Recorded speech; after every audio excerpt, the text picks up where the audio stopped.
In this video, I'm going to show you how to get more points in Solitaire Cash. If you find this video helpful, please consider to like this video and subscribe to my channel. In saying that, let's just jump straight into the video.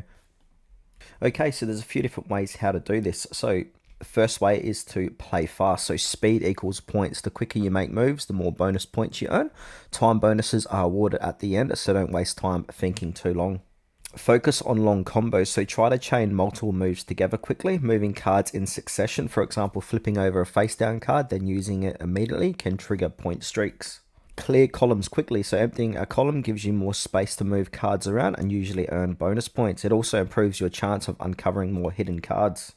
Prioritizing foundation stacking, so moving cards to the foundation, the 4 top piles, earns guaranteed points. But don't rush, sometimes keeping cards in play lets you make more moves. You want to use your undo strategically, so if you make a mistake or realize a better move existed, use the undo button. It doesn't penalize your score and in most games modes, but can help maximize your points. 6. Play practice rounds, so improve your skills and strategy without risking real money. The better you get, the more points you'll earn consistently. Enter higher tier matches. These often have better players, but they also offer more points and bigger rewards. Only do this when you're confident in your skills.